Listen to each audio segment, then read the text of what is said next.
Bueno, vamos a dar comienzo a esta clase sobre la prueba de sensibilidad a los antimicrobianos. El objetivo de la clase es fundamentalmente poder discutir los distintos métodos que tenemos para determinar la actividad de los antimicrobianos con respecto a una bacteria. Y cuando hablamos de la actividad, hablamos de su actividad con eficacia clínica y eh, cuáles son también los métodos que tenemos para detectar de alguna manera los mecanismos de resistencia o cómo podemos inferir a través de estos métodos los mecanismos de resistencia que podrían estar presentando las bacterias. La terapia antimicrobiana es un trípode que está sostenido en tres patas. Una es el antimicrobiano, otra es el germen y la tercera, por supuesto, es el huésped. Las relaciones que rigen estos tres componentes son las siguientes. Entre el antimicrobiano y el germen, esta interacción va a estar sostenida por los parámetros farmacodinámicos. La farmacodinamia es aquello que tiene en cuenta los sitios de acción, los mecanismos de acción del antimicrobiano y por otro lado los niveles de resistencia del germen y los mecanismos de resistencia del germen. La interacción entre el germen y el huésped está de alguna manera sostenida por la respuesta inmune, la interacción que genera un microorganismo cuando ingresa al organismo genera una respuesta y el grado de esa respuesta y la adecuación de esa respuesta es lo que muchas veces va a coadyuvar a la terapia antimicrobiana, o en mejor expresión, la terapia antimicrobiana va a coadyuvar a esta respuesta inmune. Por último, la relación entre el antimicrobiano y el huésped están mediadas por los parámetros farmacocinéticos. Los parámetros farmacocinéticos son aquellos que determinan la distribución del fármaco en el organismo, su biodisponibilidad, la llegada a los distintos tejidos y su unión a proteínas de transporte generalmente. Bueno, nosotros en este curso no vamos a desarrollar con mucho más profundidad estos temas. Estos temas se desarrollan más en el curso de infecciones severas.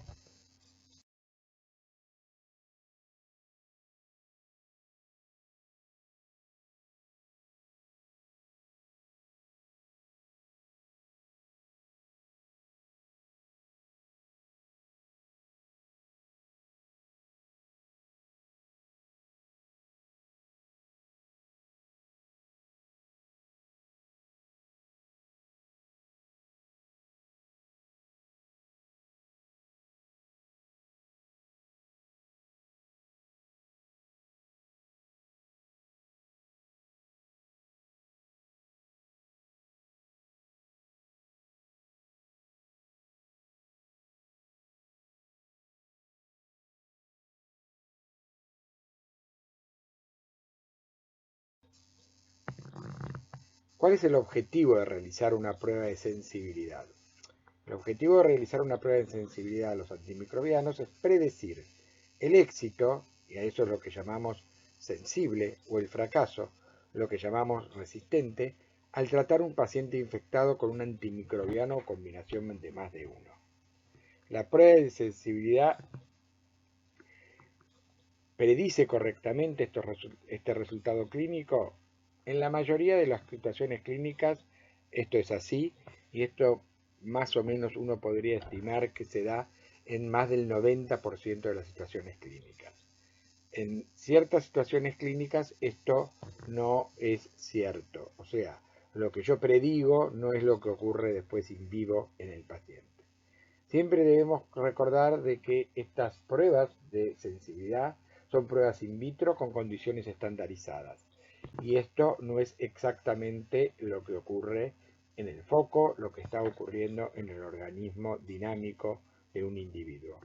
Por ende, esta estandarización trata de contemplar la mayoría de las situaciones clínicas, pero en algunos casos se aleja bastante de las condiciones de la infección. A estas discrepancias que encontramos entre una predicción de éxito y un fracaso clínico, o una predicción de fracaso y un éxito clínico, lo llamamos discrepancias clínico-laboratoriales.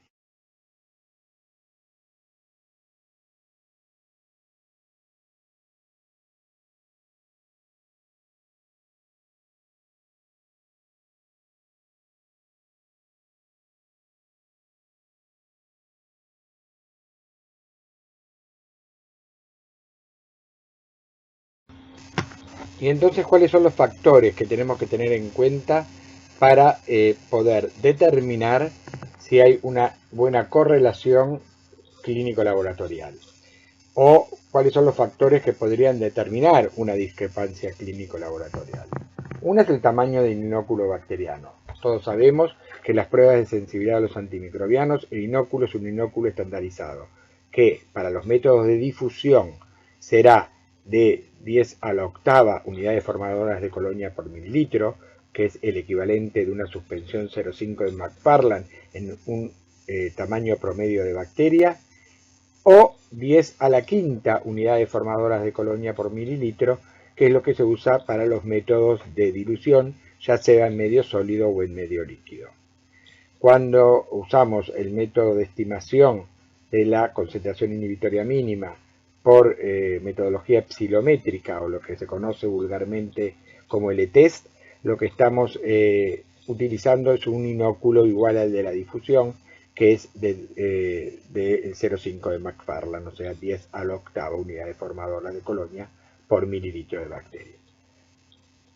Eso es algo que tenemos que tener en cuenta. Hay focos que tienen muchísima más concentración bacteriana que estos valores estandarizados y métodos que tienen muy inferior concentración bacteriana que estos valores estandarizados.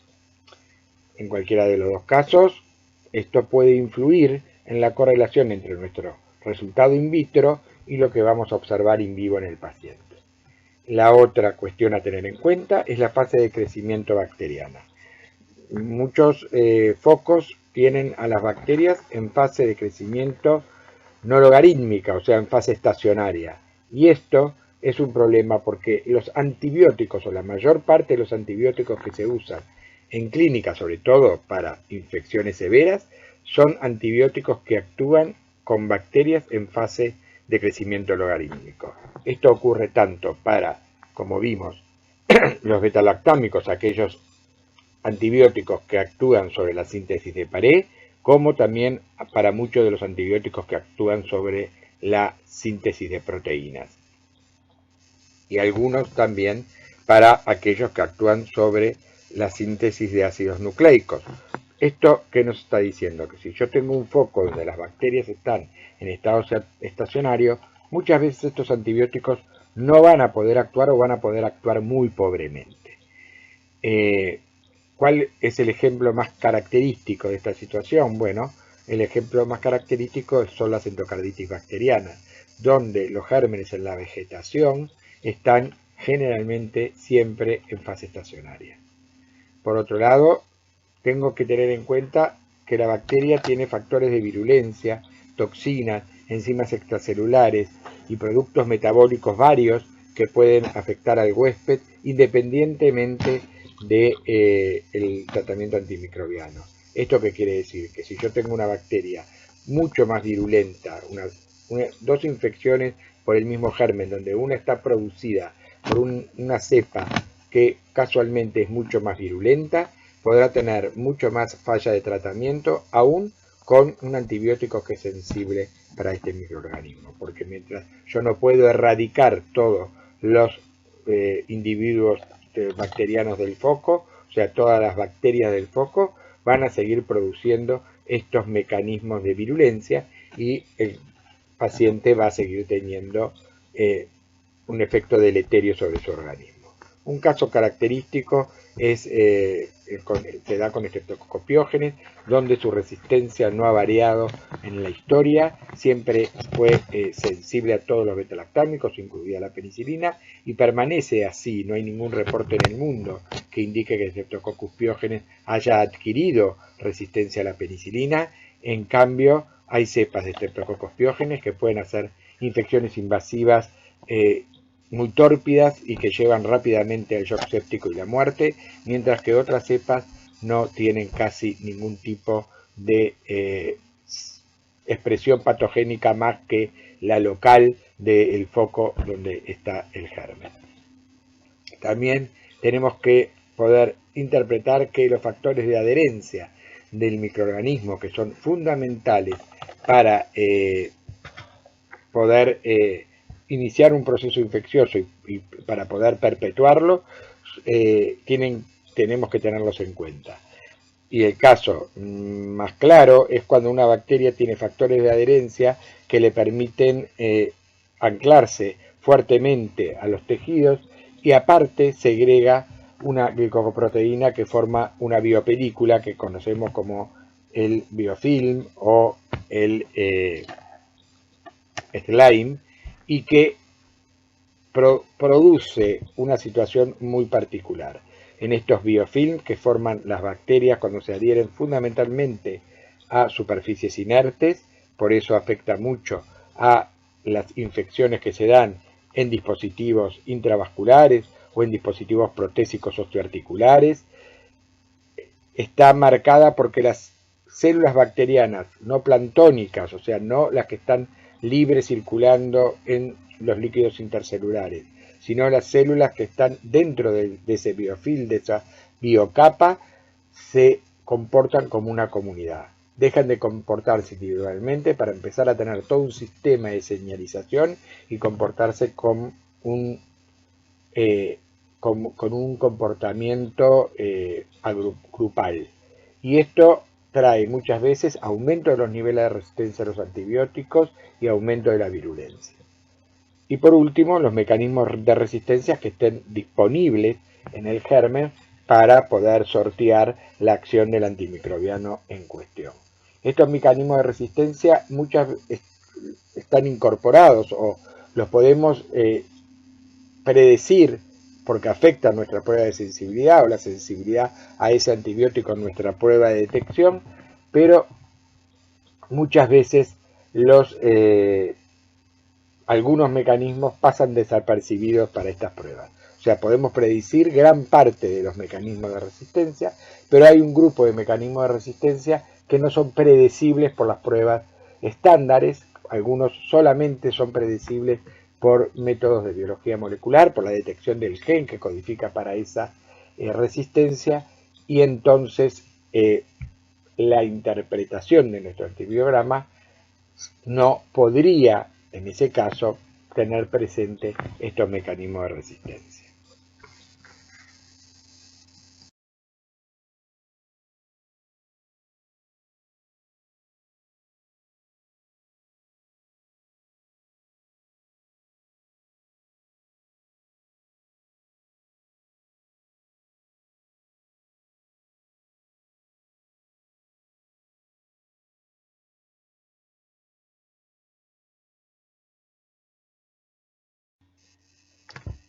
Luego tenemos los factores relacionados al huésped. Esto, como vimos, tiene que ver con la respuesta inmune, que es ese proceso que media la respuesta del organismo frente a un microorganismo. La respuesta inmune, recordemos, tiene una etapa que es la respuesta innata, donde vamos a tener que tener adecuados los mecanismos de quimiotaxis y de fagocitosis que tienen que ver mucho con la presentación antigénica, la función de las células natural killer, las citoquinas y todos los mediadores de la inflamación que son tan importantes en esta respuesta innata a la infección. Y tenemos que tener en cuenta que hay condiciones subyacentes del paciente que traen muchas veces déficit de esta respuesta inmune, y entonces esta coadyuvación que hablábamos al principio, que tienen que tener la terapia antimicrobiana con la respuesta inmune del huésped se va a ver disminuida. Los ejemplos clásicos son la diabetes, la obesidad, algunas condiciones de adicción, tanto al alcohol como a las drogas, etc. La respuesta inmune específica también es muy importante. Ahora estamos hablando de la respuesta inmune adaptativa. Y ahí tenemos que tener en cuenta la actividad del complemento y la inmunidad celular y humoral específica contra un agente bacteriano particular. Y por último, tenemos que pensar que en el sitio de infección esta respuesta inmune puede generar ciertas condiciones ambientales, como ocurren los abscesos o los secuestros bacterianos, donde las modificaciones del medio ambiente por la acidificación, por la anaerobiosis que se produce, ponen condiciones ambientales muy difíciles para los antibióticos, que en esas condiciones ambientales pierden muchas veces su efectividad, porque aumenta su nivel de hidrólisis, porque se polariza la droga de tal manera que pierde su actividad farmacológica. Por último, la presencia de cuerpos extraños también hace y favorece mucho a la formación de biofilms, como dijimos ya antes, y esto hace que los antibióticos puedan actuar muy pobremente en estas circunstancias.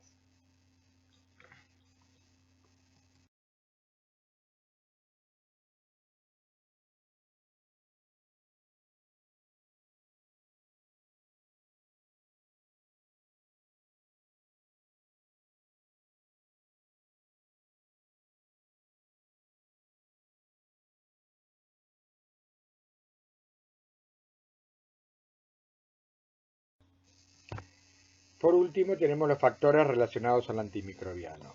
Estos factores pueden ser los factores farmacodinámicos, farmacocinéticos y la afectación por los mecanismos de resistencia. En cuanto a los factores farmacodinámicos, está la actividad inhibitoria o bactericida que produce el antibiótico, cosa que definimos en la clase de la clasificación de los antibióticos y que tiene que ver con esta capacidad de inhibir solamente el crecimiento bacteriano, pero de forma reversible, cosa que una vez que deja de actuar el antibiótico hay un recrecimiento de las bacterias que fueron detenidas en su crecimiento y en su replicación, o la actividad bactericida, que incluye la muerte bacteriana, la lisis de las bacterias, con lo cual estas bacterias que fueron atacadas por el antibiótico efectivamente ya no van a poder reproducirse nunca más.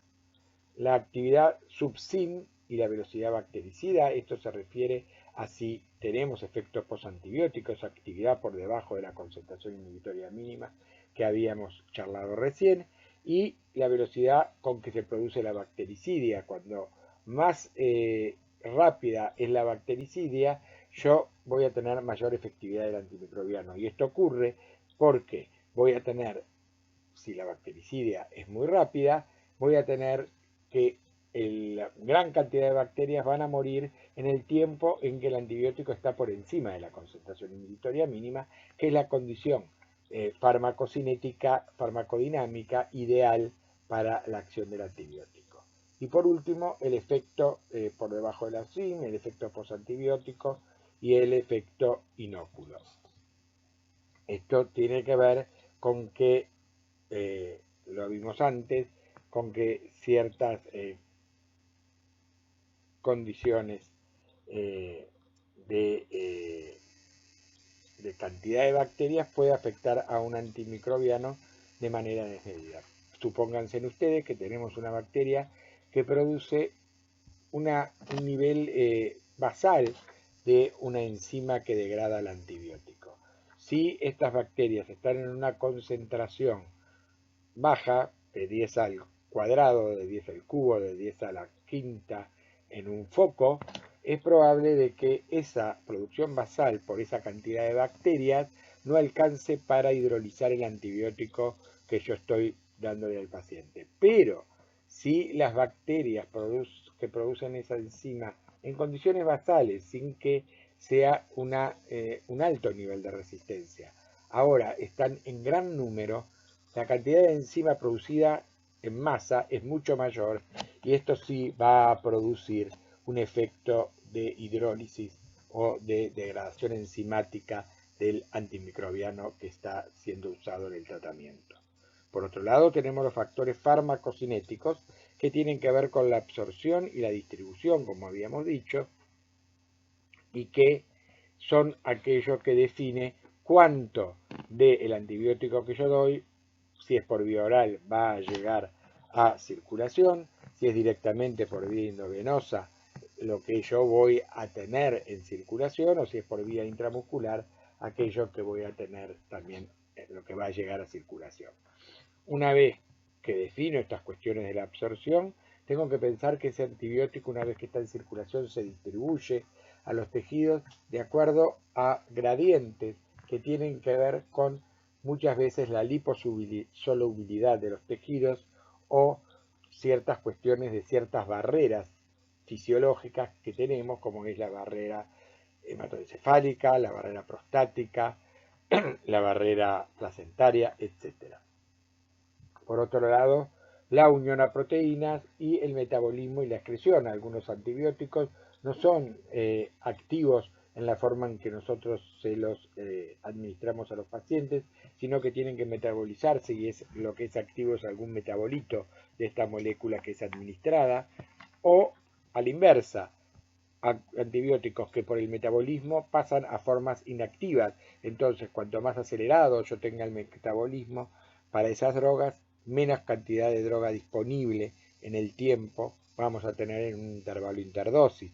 Esto puede ocurrir sobre todo cuando tenemos una activación del citocromo P450 a nivel hepático, que es el conjunto enzimático más importante encargado de la metabolización de las drogas.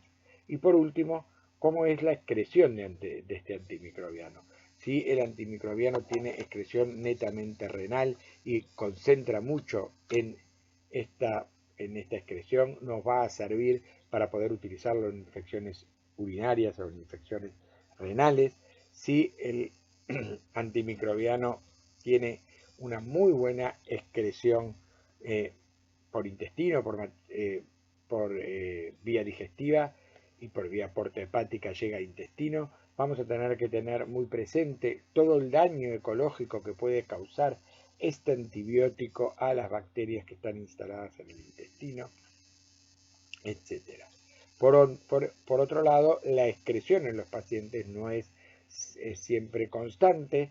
Un paciente puede tener dañada su excreción renal o su excreción digestiva y entonces debemos pensar también que puede haber una excreción aumentada del antibiótico que nos pondría en condiciones de disminuir la cantidad de antibióticos circulantes o de una excreción disminuida que nos tiene que hacer también pensar en que aquellos antibióticos que tienen efectos tóxicos podrían verse potenciados por la baja excreción del antibiótico y entonces tengo que adecuar las dosis para que esto no ocurra. Por último, la afectación por mecanismo de resistencia tiene que ver con esto de la resistencia intrínseca, que es aquella que tienen las bacterias en la cepa wild type, en la cepa salvaje, que toda bacteria que encontremos de ese género y especie va a tener esa resistencia que está codificada cromosómicamente, mientras que la resistencia adquirida se refiere a aquella resistencia que la bacteria puede adquirir, ya sea a través de plásmidos de otras bacterias, ya sea a través de bacteriófagos, ya sea a través de cualquier mecanismo de transmisión de resistencia a nivel horizontal o a nivel vertical en una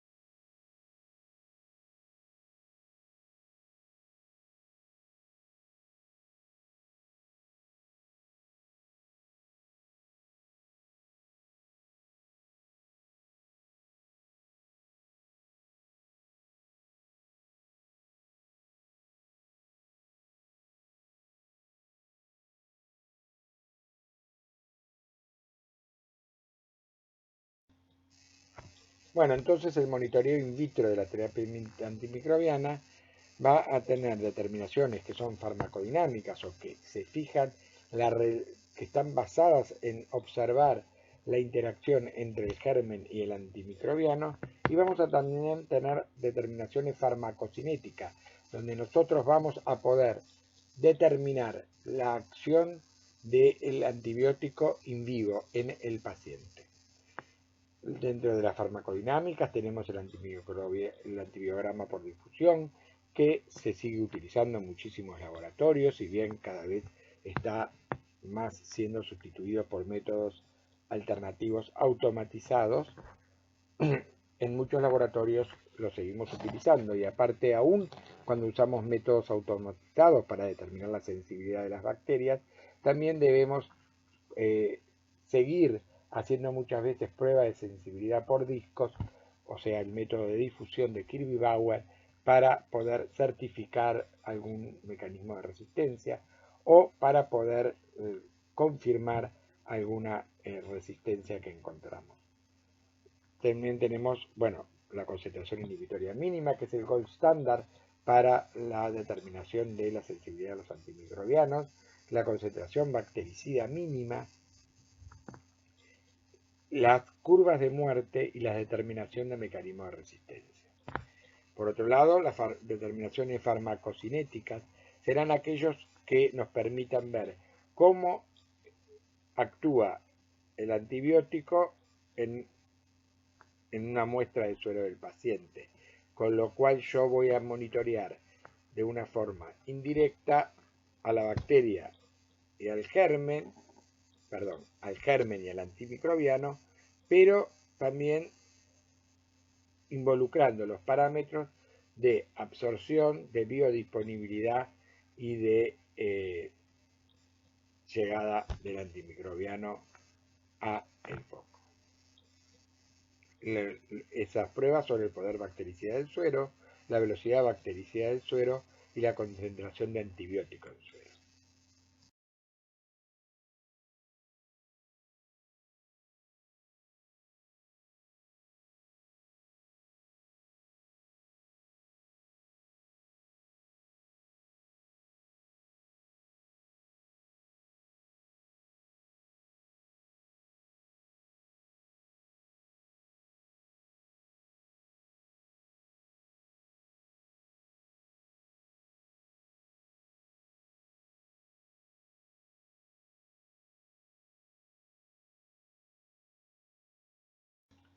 Entonces vamos a ver esta prueba, que es el gold standard, primero que nada, de la determinación de la sensibilidad a los antimicrobianos, que es la concentración inhibitoria mínima. El gold standard en realidad es la determinación de la concentración inhibitoria mínima por una prueba de dilución en medio líquido. La concentración inhibitoria mínima y la concentración bactericida mínima son técnicas útiles para medir cuantitativamente la actividad de un antimicrobiano frente a una cepa. Deben siempre ensayarse con una colonia aislada, como todas las pruebas de sensibilidad de los antimicrobianos. Es muy importante que, sobre todo cuando hacemos pruebas de sensibilidad con los sistemas automatizados, hagamos un ensayo de pureza de la colonia o las colonias que hemos tocado para hacer las suspensiones con las que vamos a atravesar las pruebas de sensibilidad. Al ser realizada en diluciones seriadas, las pruebas de concentración inhibitoria mínima, múltiplos de 2, su resultado no siempre corresponde con el valor exacto de la concentración inhibitoria mínima o la concentración bactericida mínima para esa cepa.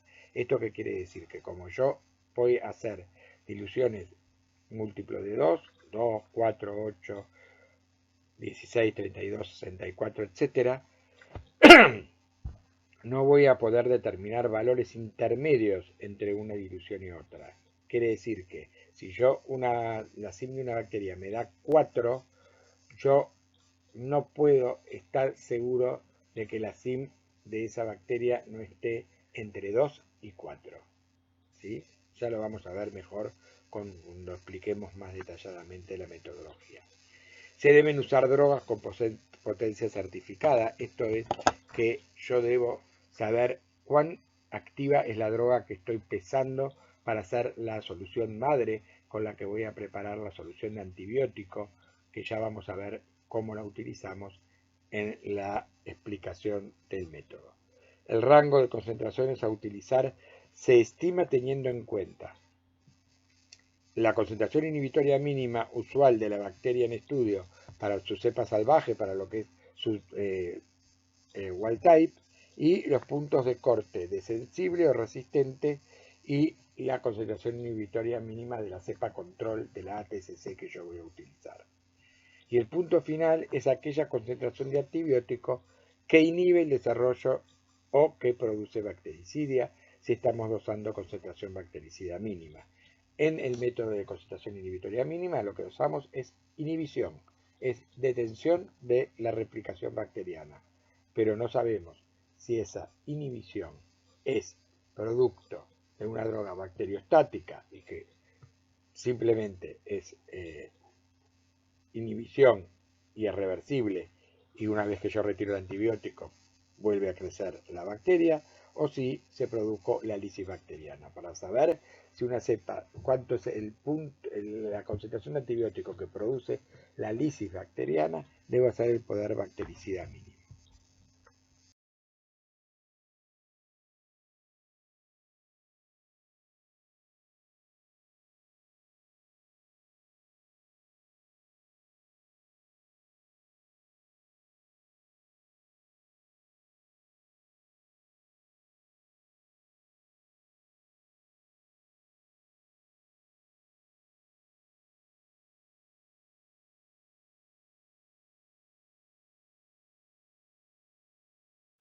Vamos simplemente ahora a repasar cómo es la metodología de la concentración inhibitoria mínima por dilución en medio líquido. Uno lo que hace es hacer una batería de tubos donde pone 0,5 mililitros de caldo a cada tubo.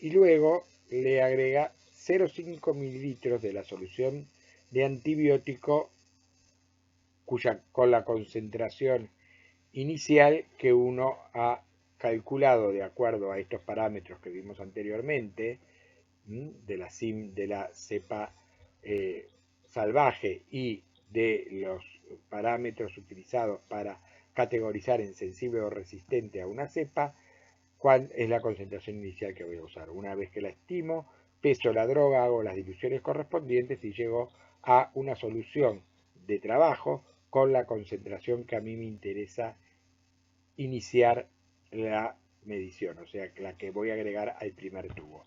Luego voy haciendo diluciones seriadas a medida que avanzan en la batería de tubos, ¿sí? De forma tal que si yo partí de una solución de antibiótico de 64 microgramos por mililitro, en el primer tubo, como se produjo una dilución al medio al haber 0,5 mililitros de caldo, voy a tener 32 microgramos por mililitro, 16 en el segundo, 8, 4, 2, etcétera, todo dividido 2, digamos.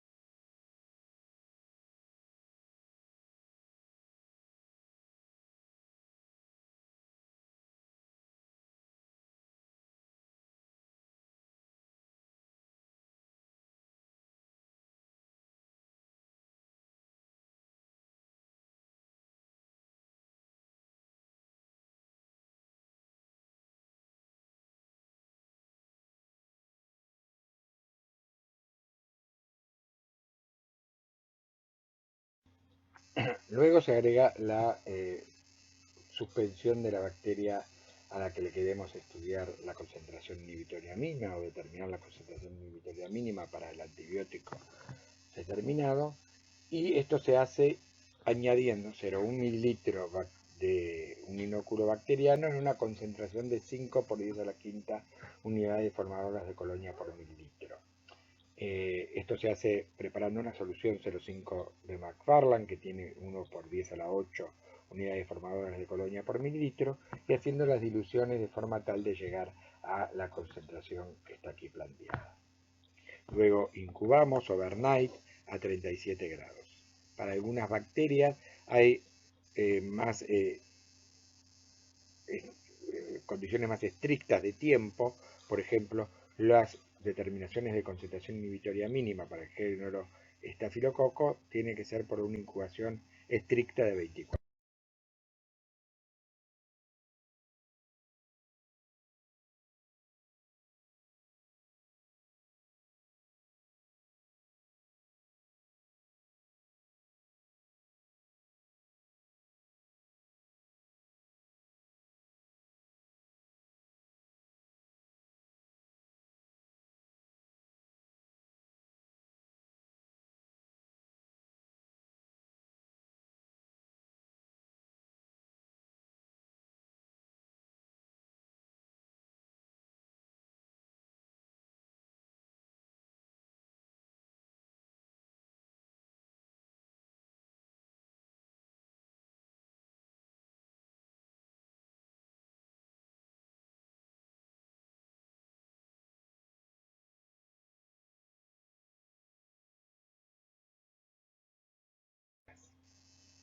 ¿Y qué será entonces la concentración inhibitoria mínima?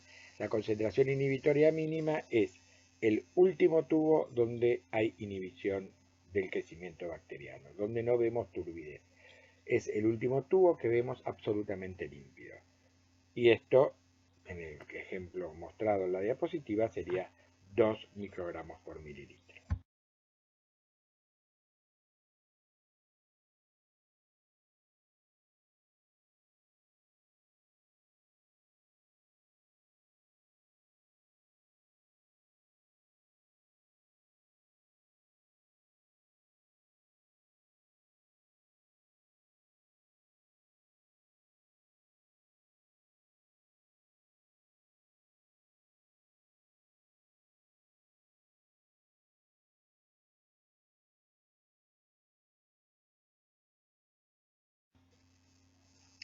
¿Cómo hacemos entonces para determinar si en esos tubos donde hubo inhibición del crecimiento y yo los veo límpidos, realmente las bacterias se lisaron o permanecen inhibidas en su crecimiento, pero viables, vivas, capaces de reproducirse cuando yo las saco del contacto con el antibiótico?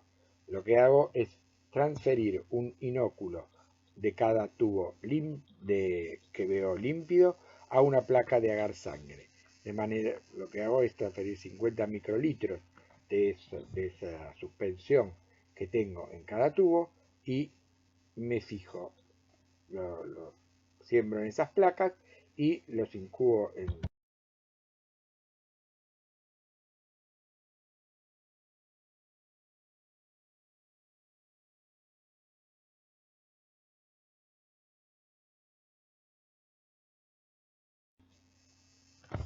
la estufa 24 horas y me fijo al día siguiente en cuál hubo crecimiento.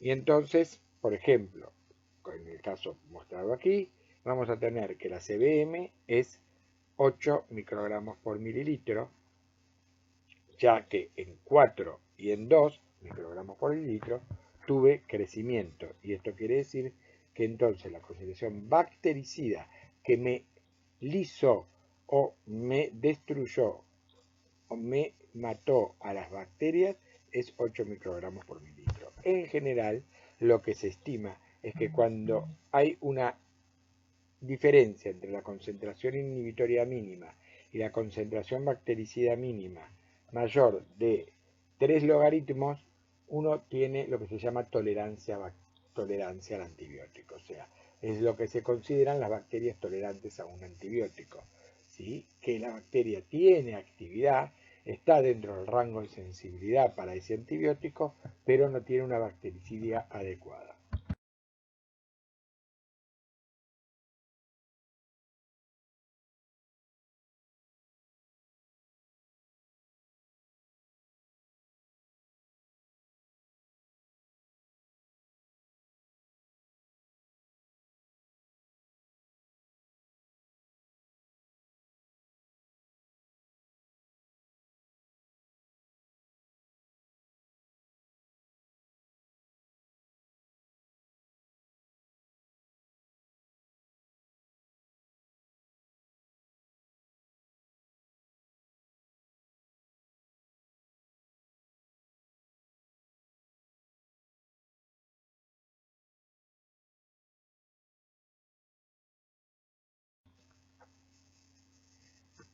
Entonces, ¿cuáles son los alcances de estas determinaciones y cuál es la oportunidad de realizarlas o cuándo debemos realizarlas?